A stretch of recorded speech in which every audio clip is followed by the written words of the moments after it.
ఇరాన్కు చమురు శాపమా? అమెరికా మొదలు పెట్టబోయే విధ్వంసకర ఆట.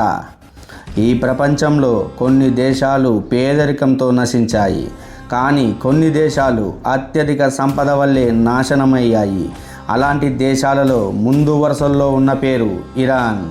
ప్రపంచవ్యాప్తంగా ప్రశ్న ఒక్కటే: ఇరాన్కు చమురు వరమా, లేదా అదే చమురు ఇరాన్కు మరణ శాసనమా అని.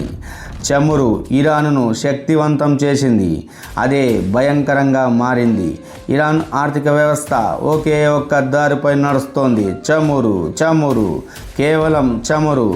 ఇరాన్ దేశం బ్రతకాలంటే, ప్రజలు తినాలంటే, సైన్యం నిలబడాలంటే చమురే ఊపిరి ఆ దేశానికి. కానీ ప్రపంచ రాజకీయాలలో ఒక నిజం ఉంది: నీ దగ్గర చమురు ఉంటే నీ మీద ఎవరో ఒకరు కన్నేస్తారు.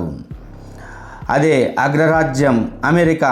ఇరాన్ను ఎందుకు తుడిచిపెట్టాలని చూస్తుంది? ఈ భూమి మీద యుద్ధాలు మతాల కోసం జరగలేదు, దేశాల కోసం జరగలేదు. అన్ని యుద్ధాల వెనుక ఉన్న అసలు కారణం శక్తి. ఆ శక్తి రూపమే చమురు. ప్రపంచాన్ని నడిపిస్తున్న దేశం అమెరికా. ఆ ఒక్క విషయం ఎప్పుడు సహించేది లేదు. తన ఆధిపత్యాన్ని సవాలు చేయడాన్ని ఇరాన్ అదే చేసింది. అణుబాంబా లేక అబద్ధమా? అమెరికా చెబుతుంది ఇరాన్ అణ్వాయుధాలు తయారు చేస్తోంది అని. కానీ ఇక్కడే అసలు భయం. ఇరాన్ అణుబాంబులు తయారు చేస్తే మధ్యప్రాచ్యంలో పవర్ బ్యాలెన్స్ మారిపోతుంది. అప్పుడు అమెరికా మాట చెల్లదు, ఇజ్రాయెల్ సురక్షితంగా ఉండదు, చమురు మార్కెట్ అమెరికా చేతుల్లో ఉండదు. అందుకే ఇరాన్కు ఇప్పుడు ప్రమాదం పొంచి ఉంది. అమెరికా ఆడుతున్న అసలు భయంకరమైన గేమ్ ఇది. ట్యాంకుల యుద్ధం కాదు, ఇది కనిపించని యుద్ధం. ఆర్థిక ఆంక్షలు, చమురు అమ్మకుండా అడ్డుకోవడం, బ్యాంకులను బ్లాక్ చేయడం, ప్రజలను ఆకలితో అలమటింపజేయడం. ఇదంతా ఒకే లక్ష్యంతో: ప్రజలే ప్రభుత్వానికి వ్యతిరేకంగా తిరగబడాలి. ఇక్కడే హర్ముజ్ జలసంధి అమెరికాకు భయంకర ఆయుధం. ఈ మార్గం మూసుకుపోతే ప్రపంచ చమురు ధరలు పేలిపోతాయి, స్టాక్ మార్కెట్లు కుప్పకూలుతాయి, ప్రపంచమే వణికిపోతుంది. యుద్ధం వస్తుందా, లేక అంతకన్నా ఘోరమైనది వస్తుందా?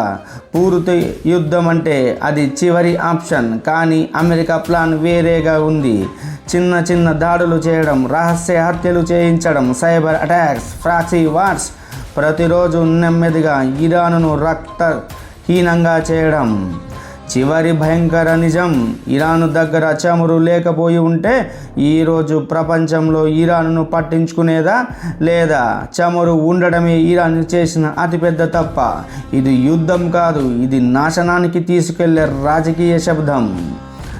చమురు ఉన్న దేశం ధనవంతులు కాదు, అదే మొదటి టార్గెట్.